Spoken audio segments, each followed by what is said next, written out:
Assalamualaikum warahmatullahi wabarakatuh. Alhamdulillahirabbil alamin. Allahumma shalli wa sallim ala asyrafil anbiya'i wal mursalin wa ala alihi wa sahbihi ajma'in, amma ba'du. Hadirin sekalian yang saya banggakan, alhamdulillah kita dapat kembali untuk melanjutkan kajian usul fikih kita, di mana pada hari ini kita akan melanjutkan pembahasan kita dengan tema dalalah Al-Quran. Sebenarnya ini adalah kelanjutan dari pembahasan kita sebelumnya, yaitu Al-Quran sebagai sumber hukum Islam. Pada pertemuan yang lalu kita sudah belajar bahwa untuk mengenal hukum Islam itu kita mesti mengenal sumbernya.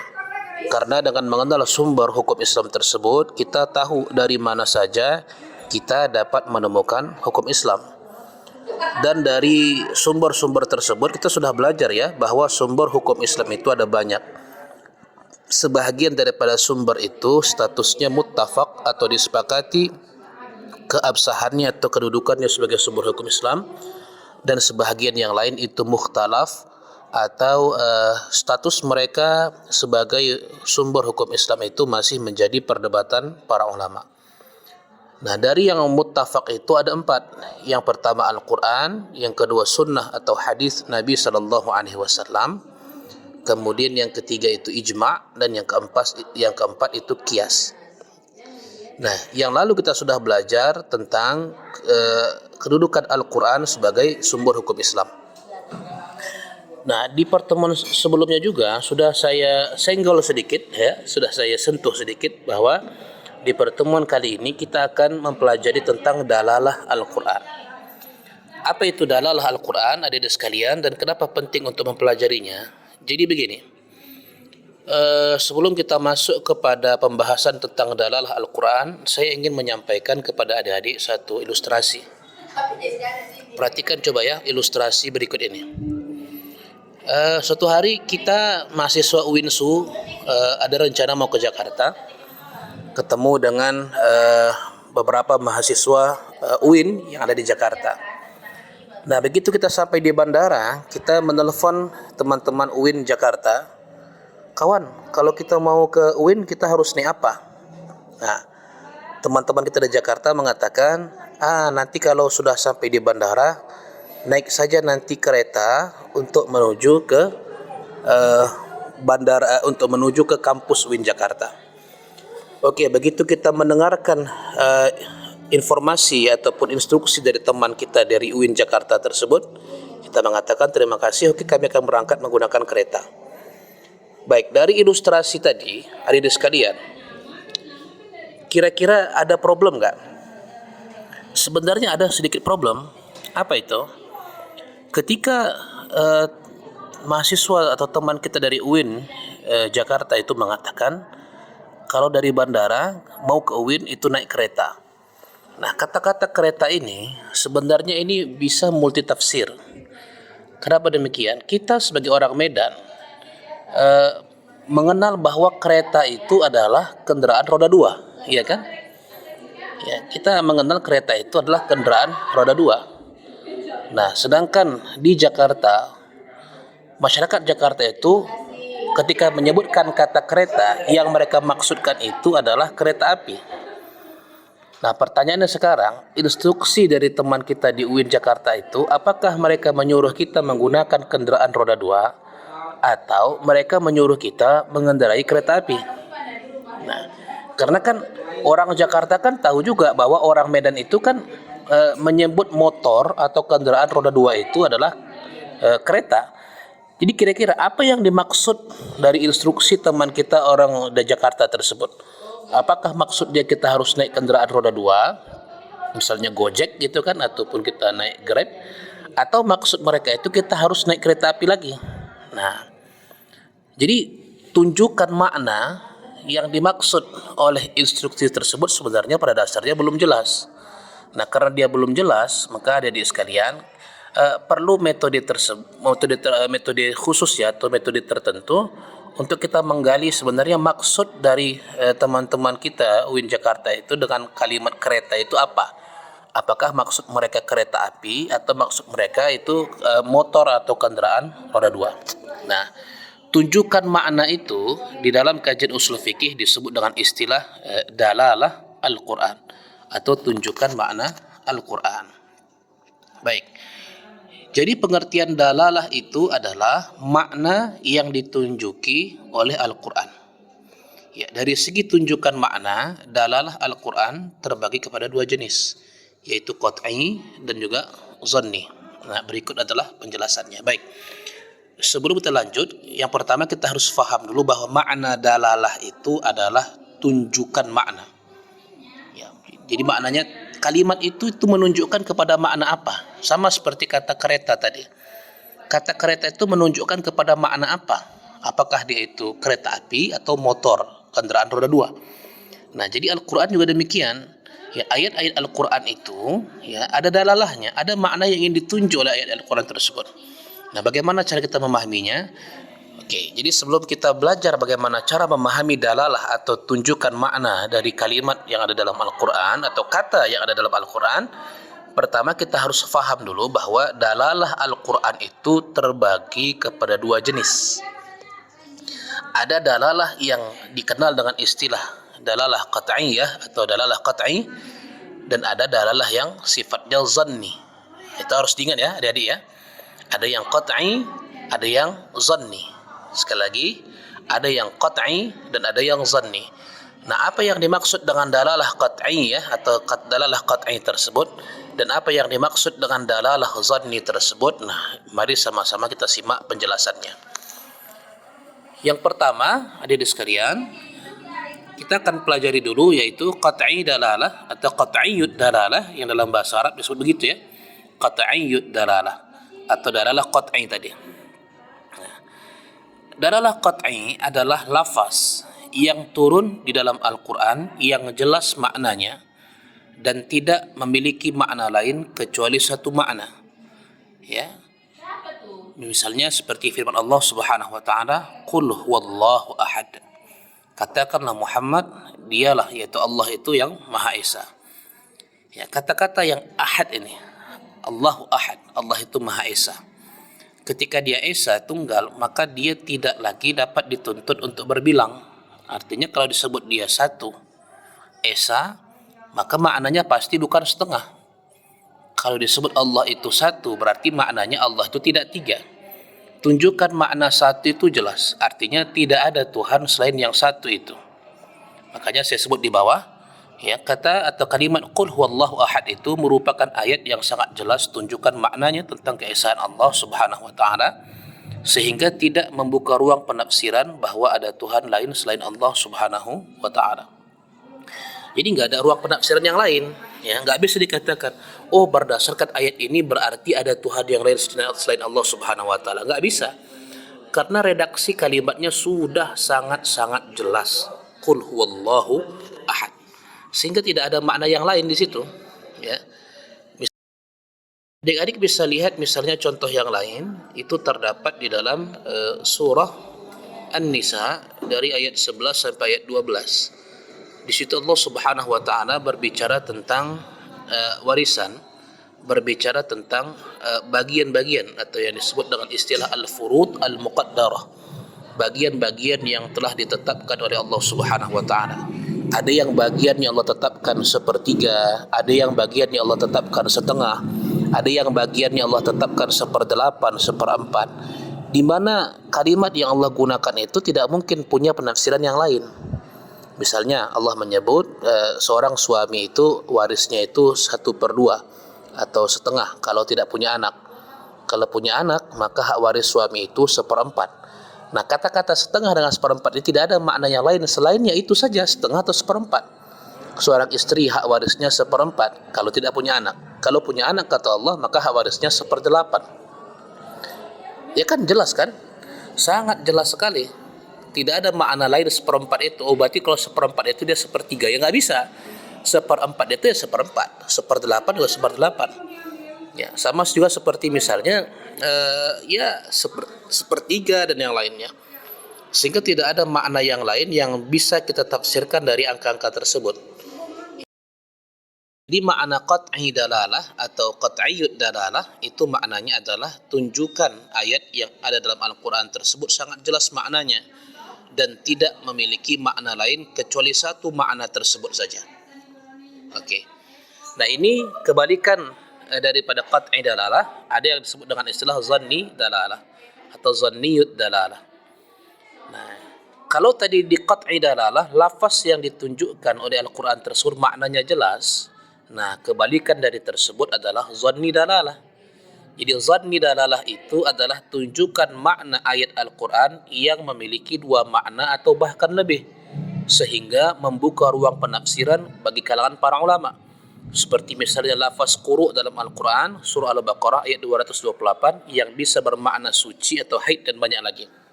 Nah, kita kan tahu ya, perempuan itu kalau misalnya dia dicerai oleh suaminya, maka dia itu mesti beriddah sebanyak 3 kali quru dalam Al-Quran.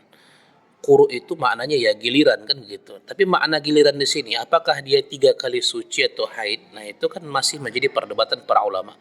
Kenapa para ulama berdebat? Karena quru itu memang bisa dimaknai sebagai suci dan bisa juga dimaknai sebagai haid. Nah, seperti itu. Jadi setiap kalimat dalam Al-Quran yang memungkinkan untuk terjadi multitafsir disebut dengan istilah zanni. Ya. Contoh lain yang bisa ada dilihat di dalam Al-Quran itu misalnya terkait dengan status batal wudu tatkala melakukan sentuhan kepada wanita. Di dalam Al-Quran, salah satu penyebab batalnya wudu seseorang itu adalah aula mastumun nisa. Tatkala kalian menyentuh perempuan. Kata-kata menyentuh ini masih memunculkan tafsiran yang bisa berbeda. Kenapa? Karena menyentuh di sini, apakah maknanya menyentuh dalam makna yang sebenarnya, atau Allah Subhanahu wa taala sedang menggunakan kalimat majaz atau kiasan di sini? Sehingga sebahagian ulama seperti misalnya mazhab Syafi'i mengatakan ya kalau dikatakan menyentuh sekadar menyentuh ya langsung batal.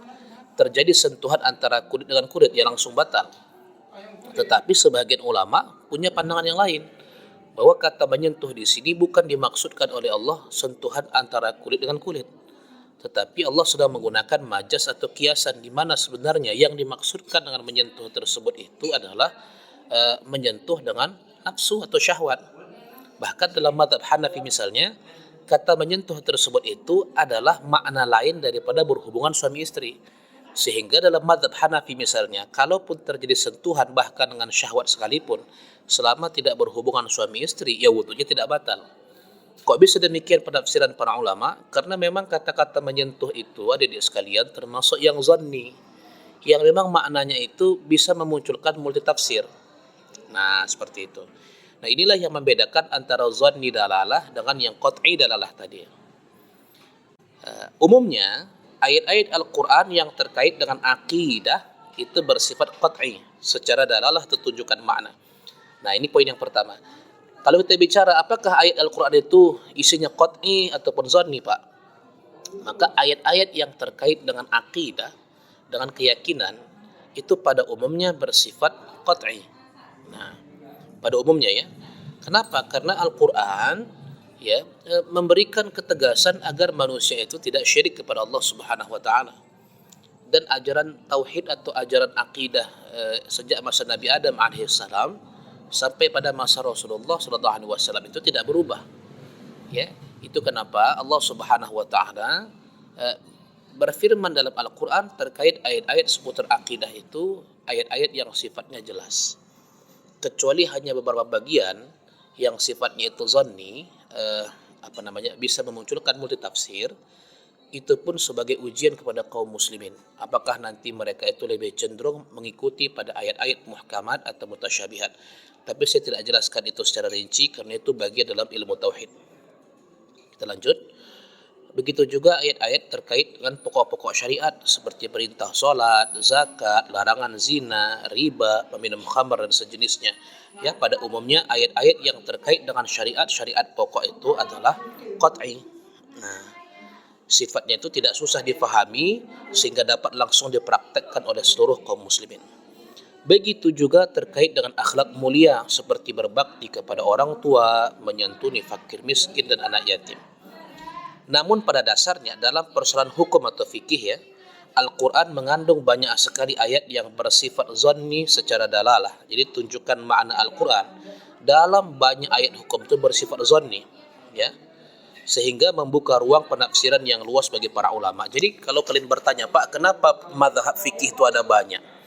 Kenapa pandangan ulama itu ada banyak? Karena memang realitanya banyak sekali ayat-ayat hukum dalam Al-Quran, begitu juga hadis-hadis hukum di dalam sunnah baginda Rasulullah Sallallahu Alaihi Wasallam itu banyak yang bersifat zanni, sehingga memunculkan multi tafsir di kalangan para ulama.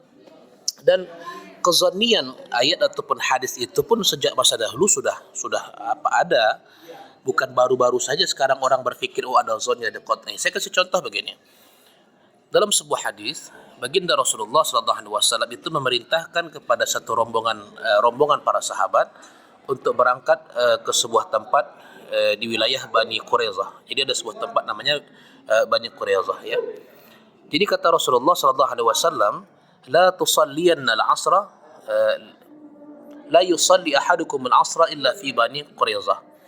Janganlah salah seorang di antara kalian sholat asar sebelum dia sampai di perkampungan Bani Quraizah. Nah, ya, jangan ada salah seorang di antara kamu yang sholat asar kecuali setelah sampai di perkampungan Bani Quraizah. Nah, berangkatlah para sahabat tersebut. Begitu masuk waktu asar, mereka itu masih dalam perjalanan. Nah, karena ada pesan dari Rasulullah, jangan sholat asar kecuali sudah sampai di kampung Bani Quraizah, maka mereka pun melanjutkan perjalanan. Tapi ternyata perkampungan Bani Quraizah itu ya masih sangat jauh sekali, sangat jauh.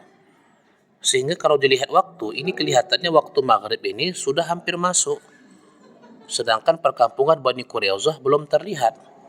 Nah, mulailah sebagian sahabat gelisah. Kenapa? Karena mereka belum sholat asar, sedangkan waktu maghrib itu akan segera masuk. Maka ada sebagian sahabat menyarankan, gimana kalau kita sholat asar dulu? Karena sebentar lagi waktu maghrib sudah masuk, sedangkan kita belum sampai di kampung Bani Quraizah. Nah, sebagian sahabat tegas menjawab, nggak boleh. Kenapa? Karena kita tadi sudah dapat instruksi dari Rasulullah SAW, jangan ada di antara kita yang sholat asar sebelum sampai di perkampungan Bani Quraizah. Kan itu pesan dari Rasulullah SAW. Nah, tapi sebagian sahabat punya argumen. Apa kata mereka? Menurut saya, yang dimaksud dengan Rasulullah janganlah sholat asar sebelum sampai di kampung Bani Quraizah itu bukan memerintahkan kita sholat asar di sana, tapi maksudnya supaya kita bergegas sampai. Supaya kita itu segera sampai, kalau bisa masih sempat sholat asar di Bani Quraizah sebelum masuk waktu maghrib. Jadi bukan perintah menunda sholat asarnya. Nah, tapi sebagian sahabat tetap kekeh, enggak, saya tidak akan sholat sebelum sampai di perkampungan Bani Quraizah. Nah, sebagian lain tetap sholat di tengah jalan. Kenapa? Karena menganggap bahwa yang dimaksud Rasul itu bukan mesti sholat asar di sana, walaupun harus kehabisan waktu, tapi maksud Rasul harus segera sampai. Kalau bisa masih sempat asar ketika sudah sampai di kampung Bani Quraizah. Nah, ini kenapa bisa terjadi? Karena ucapan Rasulullah SAW itu memang memungkinkan orang untuk menafsirkannya seperti itu. Ini termasuk yang zanni dalalah, tunjukkan maknanya sifatnya zanni. Nah, dan Rasulullah tidak marah pada kedua sahabatnya itu. Rasulullah bahkan memuji kedua sahabat itu yang punya argumentasi yang luar biasa, dan dua-duanya dibenarkan oleh baginda Rasulullah SAW. Nah, jadi adik-adik sekalian, kalau kita bertanya kenapa terjadi penafsiran yang berbeda di kalangan para ulama, itu terjadi karena diskusi yang mereka bahas itu berangkat daripada teks-teks Al-Quran dan teks-teks hadis Nabi SAW yang sifatnya zanni, yang memang memungkinkan untuk memunculkan multi tafsir terhadap teks Al-Quran ataupun hadis tersebut. Baiklah, inilah pembahasan kita pada pertemuan kali ini. Jangan lupa adik-adik sekalian dibuat reviewnya sebaik mungkin, ya. Yang saya maksud dengan sebaik mungkin itu adalah seolah-olah jika ini dibaca oleh orang lain, orang langsung faham apa yang kalian tulis karena kalian mampu untuk mendeskripsikan atau menjelaskan hasil daripada pembahasan kita pada pertemuan kali ini. Saya rasa itu saja yang dapat saya sampaikan. Kurang lebih saya mohon maaf jika ada hal-hal yang tidak difahami. Jangan lupa untuk ditanyakan, didiskusikan di grup Telegram kita. Terima kasih atas perhatiannya. Assalamualaikum warahmatullahi wabarakatuh.